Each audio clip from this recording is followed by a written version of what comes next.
ପ୍ରତ୍ୟେକ ଗ୍ରାମରେ ଗ୍ରାମଦେବୀଙ୍କ ଛୋଟ ବଡ଼ ମନ୍ଦିର ରହିଥାଏ, କିନ୍ତୁ ଠିକ୍ ଭାବରେ ପୂଜା ବିଧି ହୋଇନଥାଏ।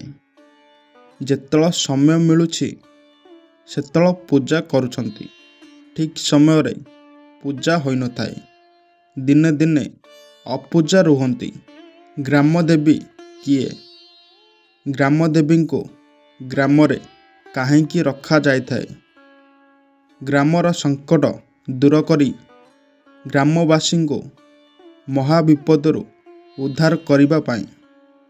କିନ୍ତୁ ଦୁଃଖର ବିଷୟ ଯେ ଗ୍ରାମବାସୀଙ୍କୁ ରକ୍ଷା କରିବା ପାଇଁ ଜଗି ବସିଛି ମା ଗ୍ରାମଦେବୀ, କିନ୍ତୁ ପୂଜାର ଅବହେଳା କରାଯାଉଛି। ଗ୍ରାମଦେବୀଙ୍କ ମହିମା ଜାଣିନାହାନ୍ତି, ସେଥିପାଇଁ ଏମିତି ହେଉଛି। ଆଜି ଆପଣଙ୍କୁ ଜଣାଇବି ମା ଗ୍ରାମଦେବୀ କେତେ ଶକ୍ତିଶାଳୀ।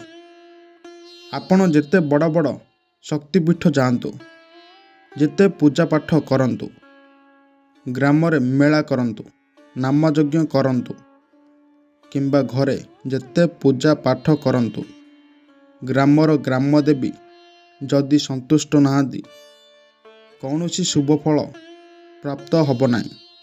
ଇଏ ସତ। ଆପଣ ଗ୍ରାମରେ ଯଦି ମେଳା କରୁଛନ୍ତି କିମ୍ବା ଯେକୌଣସି ଧାର୍ମିକ କାମ କରୁଛନ୍ତି, ତା ପୂର୍ବରୁ ମାତା ଗ୍ରାମଦେବୀଙ୍କୁ ପୂଜା କରିବା ଆବଶ୍ୟକ। ଆଉ ଗୋଟେ କଥା, ଆପଣ ନିଜ ଗ୍ରାମରୁ ଯଦି ବାହାରକୁ ଯାଉଛନ୍ତି, ମାତାଙ୍କୁ ନାଲି ଚୁନରି, ସିନ୍ଦୁର, କିଛି ଫଳ ଦେଲେ ସବୁ ବାଧାବିଘ୍ନରୁ ରକ୍ଷା କରିବେ।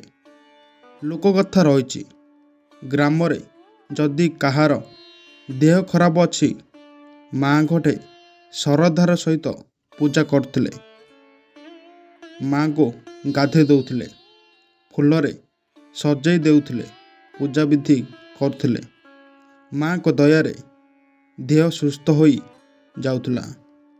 ଗ୍ରାମଦେବୀଙ୍କୁ ମାନୁଥିଲେ। ମନ୍ଦିର ପାଖ ଦେଇ ଗଲେ ଅଲଗା ପ୍ରକାର ଅନୁଭବ ହୋଇଥାଏ।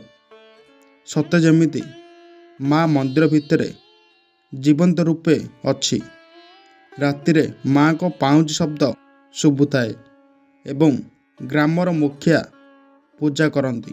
କିନ୍ତୁ କେହି ଯଦି ଗ୍ରାମବାସୀ ପୂଜା ନ କରନ୍ତି କିମ୍ବା ପ୍ରତିଦିନ ଯିଏ ପୂଜା କରିବାକୁ ଆସିଥାଏ, ସିଏ ଯଦି କୌଣସି କାରଣବଶତଃ ପୂଜା କରିବାକୁ ନ ଆସିପାରନ୍ତି, ତେବେ ଗ୍ରାମର ମୁଖିଆ ପୂଜା କରିବା ଆବଶ୍ୟକ।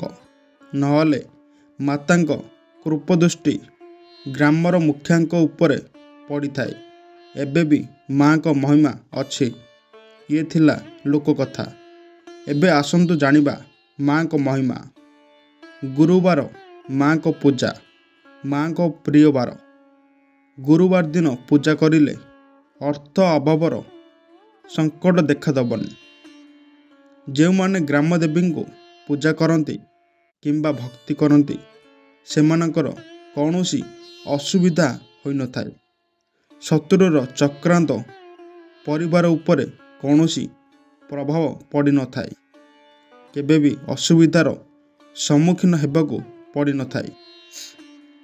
ଗ୍ରାମଦେବୀଙ୍କ ଅନେକ ଭିଡ଼ିଓ ଆସିବ। ଆଜି ପାଇଁ ଏତିକି।